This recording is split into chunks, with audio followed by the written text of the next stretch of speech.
আমাদের গ্রামে যখনই কোনো মেয়ের বিয়ে হতো তখন তার বিয়ের ২ দিন আগে তাকে আমার বাবার কাছে মাথার ম্যাসাজ করাতে হতো। যে মেয়ে ম্যাসাজ করিয়ে নিত তার বৈবাহিক জীবন সুখের হতো। আমার বাবা মেয়েটির ম্যাসাজ ঘরের বন্ধ এবং অন্ধকার ঘরে করত, যেখানে কেউই যেতে পারত না। একদিন আমি লুকিয়ে দেখলাম যে বাবা কিভাবে ম্যাসাজ করে এবং তা দেখেই আমার পায়ের তলার মাটি সরে যায়। আমি দেখলাম আমার নাম মিনু। আমি আমার মা বাবার একমাত্র সন্তান ছিলাম। আমি এবং আমার মা বাবার সাথে আমার দাদুও থাকতেন। আসলে আমি যখন ছোট ছিলাম তখনই আমার ঠাকুমার মৃত্যু হয়েছিল। তারপর থেকে দাদু আমাদের সাথে থাকতেন। অবশ্যই আমার দাদুর সেরকম বয়স ছিল না, কারণ তিনি নিজের পুরো শরীরের যত্ন খুব ভালোভাবে নিতেন। আর এমনিতেও আমার বাবার খুব ছোট বয়সেই বিয়ে হয়ে গিয়েছিল, আর ওনার কম বয়সে আমি জন্ম নিয়েছিলাম, যে কারণে ওনার বয়স খুব বেশি ছিল না। আমার দাদুর কাছে অনেক সম্পত্তি ছিল, অনেক বড় বড় ব্যবসার সাথে সাথে অনেক বড় বড় দোকানও চলত, যার কারণে আমাদের ঘরে কখনো টাকা পয়সার দিক থেকে কমতি হয়নি। আমাদের পুরো বাড়ি এতই বড় ছিল যে পুরো গ্রাম তার মধ্যে এঁটে যেত। কিন্তু এই বাড়ি আমার দাদুর নিজের উপার্জনের দ্বারা তৈরি করেছিলেন, এবং এরপরে আমার বাবাও এই কাজে যুক্ত হয়েছিলেন, বড় ব্যবসা সামলাতেন। আমাদের বাড়িতে কাজের লোকেরাও কোনো অভাব ছিল না। আমার মা এবং আমার কখনোই কোনো কাজ করার প্রয়োজন পড়েনি। সব কাজই কাজের লোকরাই করে দিত, এবং আমরা বসে বসে সবকিছু আমাদের ঘরে পেয়ে যেতাম। আমি খুব বড় একটা স্কুলে পড়তাম। এখানকার ফিস খুব বেশি ছিল। পুরো গ্রামে আবার দাদুর কর্তৃত্ব ছিল, এবং গ্রামের সব মানুষ আমার দাদুকে সম্মান করত। আসলে আমাদের গ্রাম সেরকম বড় ছিল না। ছোট্ট এই গ্রামটিতেই আমাদের বাড়ি ছিল, এবং গ্রামের মানুষেরা সেরকম ধনী ছিল না।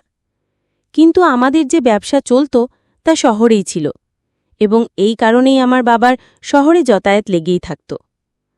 একদিন আমার বাবা সন্ধেতে আসার পর বললেন যে আমাদের প্রায়ই শহরে যাতায়াত করতে হয়। প্রত্যেকটা ছোট বড় কাজের জন্যই আমাদের শহরে যেতে হয়, এবং আমাদের পুরো ব্যবসাই তো চলে শহরে।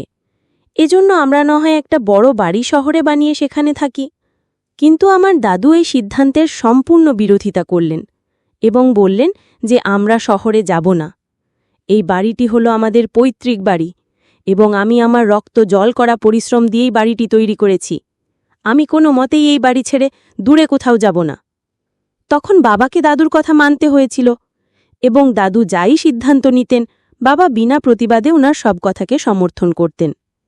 যখন আমি ছোট ছিলাম তখন আমি এসবের কিছুই বুঝতাম না, কিন্তু এখন আমার বয়স ১৪ বছর। এখন আমি সব কিছুই বুঝতে পারতাম, এবং সবকিছু যখন বুঝতে শুরু করলাম তখন আমাদের বাড়ির একটা জিনিস আমার খুবই অদ্ভুত লাগতে শুরু করল।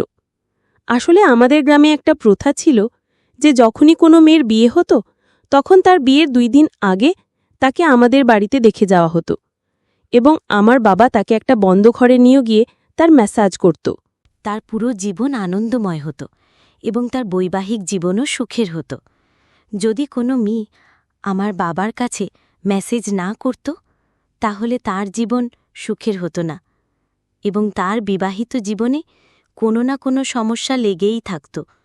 এই কারণে পুরো গ্রামের মানুষের মধ্যে একটা ভয় ছিল। এজন্যই বিয়ের ২ দিন আগে মেয়ের বাড়ির লোকেরাই মেয়েকে আমাদের বাড়িতে নিয়ে আসত এবং আমার বাবার হাতে তুলে দিত। আমার বাবা তাকে একটা বন্ধ ঘরে নিয়ে চলে যেত এবং ভেতর থেকে দরজা বন্ধ করে দিত। ওই ঘরের ভিতরে বাবা মেয়েটির ম্যাসাজ করতেন, এবং কয়েক ঘন্টা পরে যখন তারা ঘর থেকে বেরিয়ে আসত তো মেয়েটির মুখে বিষণ্ণতা ছেয়ে থাকত। খুবই বিষণ্ণতার সাথে সে বাইরে আসত, এবং কিছুক্ষণ পর যখন আমার বাবা বাইরে বেরিয়ে আসতেন তখন ওনার মুখে ক্লান্তির ছাপ স্পষ্ট থাকত, এবং পুরো শরীর ঘামে ভিজে যেত। আমি তো কিছু বুঝতেই পারতাম না যে বাবার মধ্যে এমন কি শক্তি আছে যার কারণে সেই ম্যাসাজ করার ফলে কোনো মেয়ের বৈবাহিক জীবন সুখের হয়ে যেত। আর এই ধরনের অন্ধবিশ্বাস পুরো গ্রামের মানুষ বিশ্বাস করত কেন? আমি নিজের বাবাকে বিশ্বাস করতাম, কিন্তু এই ধরনের ঘটনা আমার খুব অদ্ভুত লাগল। যদি ম্যাসাজ করে এত সুখে জীবন কাটানো যায় তাহলে মেয়েরা বিষণ্ণতার সাথে কেন ঘর থেকে বেরিয়ে আসে? এবং এই বিষয়টা আমার দাদু এবং মামাও জানি। এই কারণেই যখনই মেয়েরা ঘরে ম্যাসাজের জন্য যায় তারা আমাকে ঘরের ভিতরে ঢুকতে দেয় না। আমাদের কাছে এতই ধন্দ ছিল যে কোনো কিছুরই অভাব ছিল না। কাজের লোক ছিল প্রচুর, কিন্তু আমার বাবাকে ম্যাসাজ করতে দেখে আমার খুব দুঃখ হতো। মনে হতো যে এত এত ধরু সম্পত্তির মালিক যে নাকি মানুষটা সে এই ধরনের কাজ করছে। বিষণ্ণতা ছেয়ে থাকে। তখনই একদিন আমি ভাবলাম যে ঘরের জানলাটা আছে, সে জানলা দিয়ে আমি সবকিছু দেখে নেব। আশা করি তারপর আমি জেনে যাব যে ওই ঘরে এমন কি ম্যাসাজ করা হয়।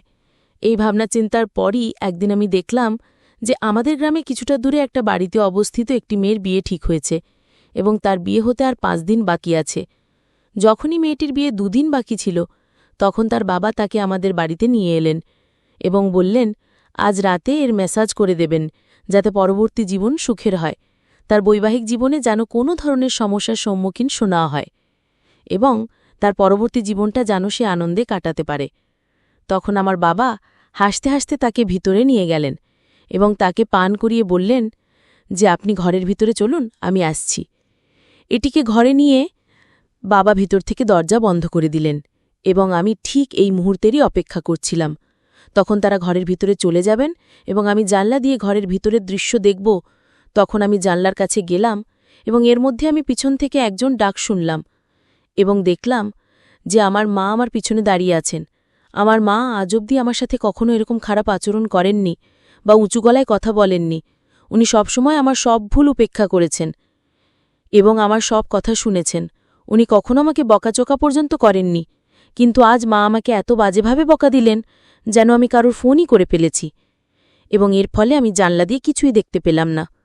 কিছু দেখার আগে আমার মা এমনভাবে আমার সাথে চেঁচিয়ে কথা বললেন যে আমি খুবই ঘাবড়ে গিয়েছিলাম এবং পিছিয়ে চলে এসেছিলাম। আমার মা আমাকে খুবই কড়া ভাষায় বললেন, আরে আমি কি সুন্দর একটা পড়েছিলাম।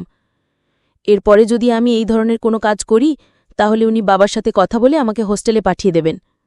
আসলে আমি হোস্টেলকে খুব ভয় পেতাম, কারণ আমার সবসময় মনে হতো যে ওখানে না তো ভালো খাবার পাওয়া যায় আর না তো মন বসবে ওখানে।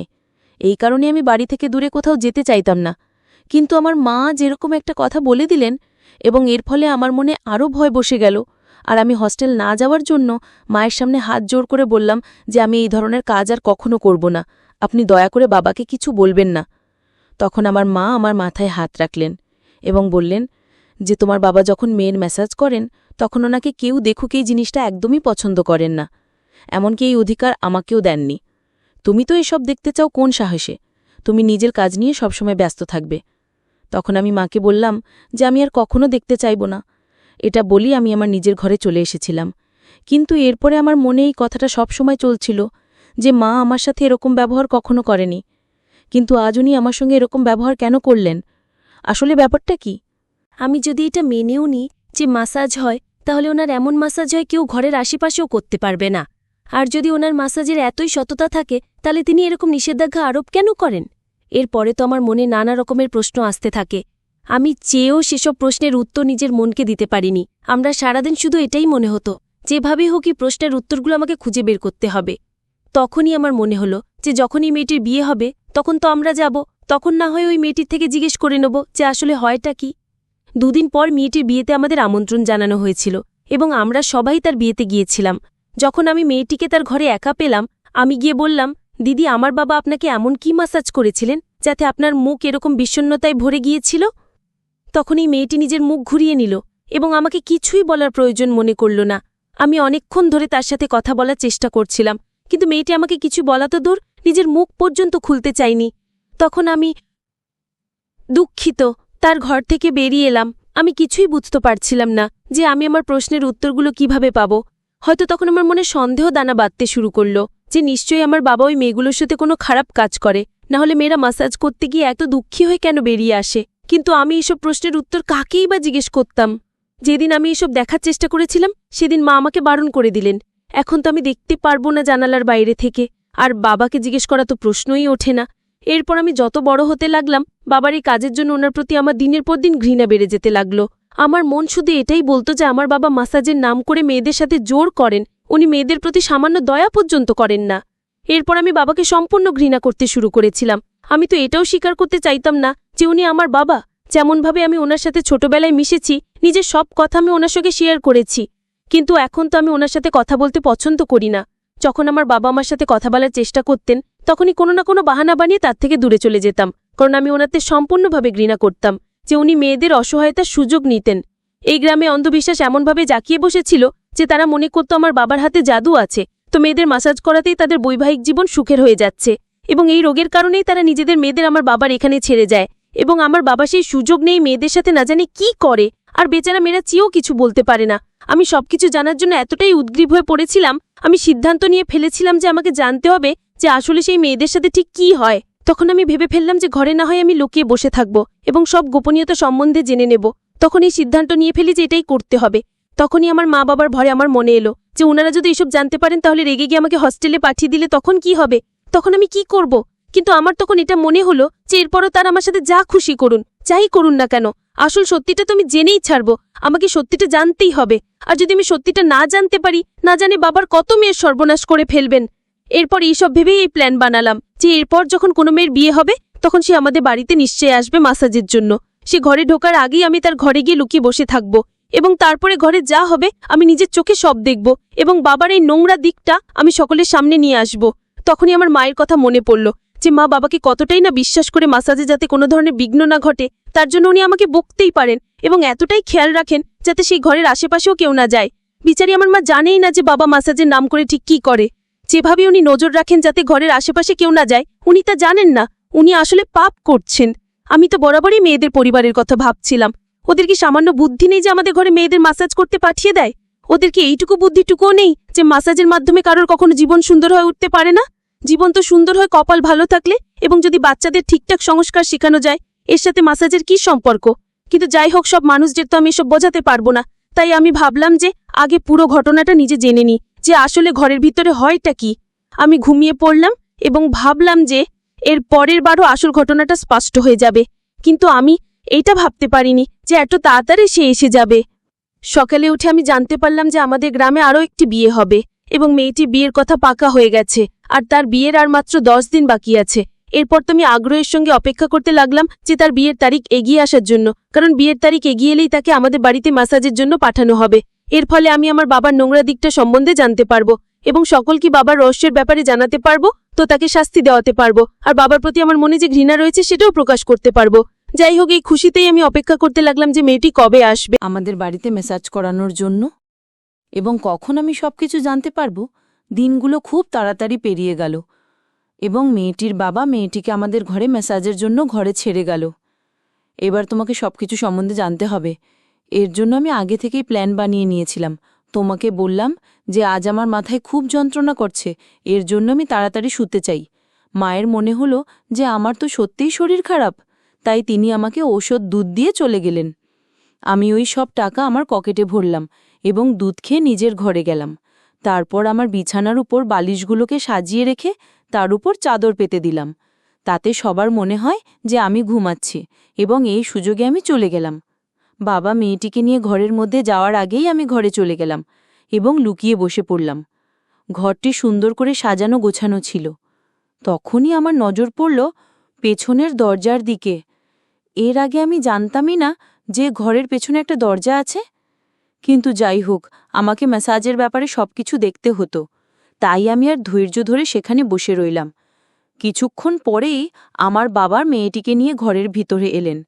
বাবা মেয়েটিকে ঘরে নিয়ে আসার পর পেছনের দরজা খুলে দিলেন। পেছনের দরজা খোলার সাথে সাথে আমি যা দেখলাম সেটা দেখেই তো আমার আত্মা কেঁপে উঠল। আমি দেখলাম যে আমার দাদু সেই দরজা দিয়ে ভিতরে ঢোকেন এবং মেয়েটিকে ধরে পেছনের দরজার দিকে নিয়ে যেতে থাকেন।